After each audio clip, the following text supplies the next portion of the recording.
back to the interview studio here in Berlin. Team Liquid grabbed their first win here in group stage, and I have broxah with me to talk about the game. Congratulations first, broxah. I mean, when you look at everything for TL in group so far, this game looked more in line to what can be expected from you when it comes to drafting, core JJ on roaming, engaged champs.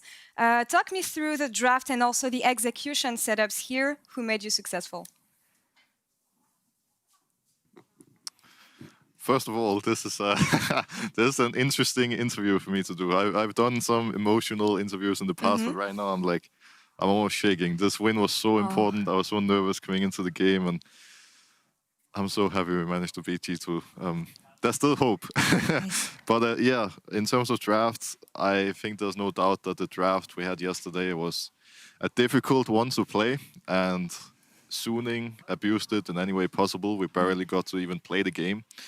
And coming into today, being 0-2, we had a serious team discussion, and we decided to change the mindset a bit, because in general, I think we didn't come in with the right mindset, the right preparation, and the right approach to the first two games, and I think that showed. But now we just came into it saying, guys, this is do or die. There's like at this point, we shouldn't even feel pressured anymore. We have nothing to lose anymore. We just go in there, play the game, fight them. You know, we know G2 wants to fight. We're just going to fight them back. We're going to outplay them, and we're going to win playing their game. And it seemed like it worked. Yeah, it worked, but it's interesting, your approach. I want to know more about the mindset and everything that led you to this victory today, because coming after play-in, I thought that you guys were riding a momentum, right? You were super dominant in play-in, very aggressive. So what were the main differences between play-ins and the main stage and the difficulties you've been through? I'm not sure what exactly the main difference is. Honestly, I think part of what happened the past 2 days also happened in play-ins against the INTC, because in that game it was kind of similar. We never had the ball in our hands, so to speak, and they just made all the players, and we kept trying to respond, but we never found our footing, and that kind of happened these previous 2 days. And yeah, now we were just like, oh, guys, this can't be right. This can't happen anymore. And we just came in, you know, with a fresh mindset. As I said, nothing to lose anymore. So we just go hard or go home, hope for the best. And our draft was a bit different, sure. I think the draft might be part of it, but I think how we played as a team, how we played individually was just as much of a big part. When you think about group stage as a whole, draft, execution, in-game setups and everything, what makes it different this year? Is it more about the draft? Is it more about how you play afterwards as a team? What do you point as the most important aspect in the meta and the way the game is shaped right now?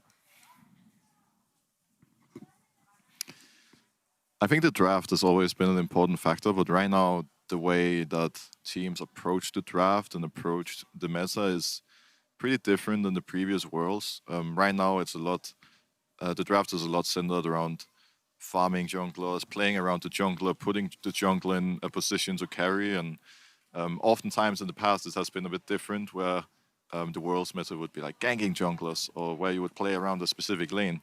But here, it's a bit of a different style, and it's a bit different than how we used to play over in North America. So we've had a bit of an adaptation to do, but luckily enough, we've also shown that we are capable of playing the style, and we just need to become a lot more consistent at it really fast, because we don't have many more games to go in group stage. Yeah, but you have 1 day off to rest now and get ready for the second round robin, broxah. So I wish you good luck for that, and looking forward to seeing you in 2 days.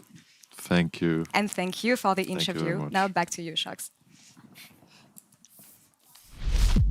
Thank you very much, Laure. Welcome everyone to the State Farm Analyst Zone. How can you not love broxah? Just a fantastic interview and an amazing game out of TL. We set it up as how much this win could do for Team Liquid, for North America, if they were able to beat G2. And they don't just beat them, they slaughtered them. And so much started with, I gotta give a bit of credit to my analysts, a lot of things that you even proposed for TL to do. And it seemed that Suning really gave them a shock to the system yesterday. And we saw some fantastic adaptations in TL's draft today. Not today, Satan. Yeah. North America will not go down without a fight. And I love the setup that you gave there, Shocks. The blueprint that Suning had made, TL did not make the same mistake. They're like, okay, Twitch Recon, that probably didn't work. So instead, Callista, boom. Then they get to set a very powerful combo that isn't going to lose out in lane, even though they did pick it into an Ashe, which we've seen a couple of teams do now. Rogue has also been a byproduct of that, so maybe we need to rethink how that matchup is working because teams don't seem to be afraid of it.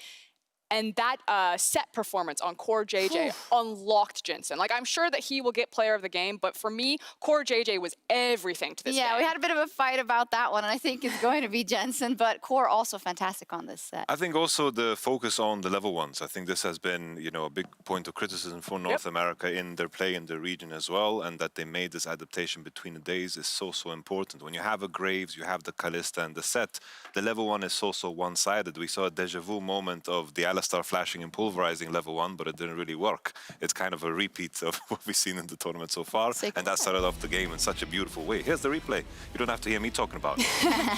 Yeah, and you just said it, Yamato, you know, the fact is that level 1s, I think it was even quoted in an interview earlier today that North America was falling behind in level 1s. I think it was Doublelift that was talking about it and how important that these were, and that TL pulled this one out, managed to also secure the red buff. And from here, it looks like it could be a potential split map situation. Jankos is put very far behind, and Core JJ is immediately unlocked from the lane. They're constantly following him around, but still credit that TL also had to execute after the back end of this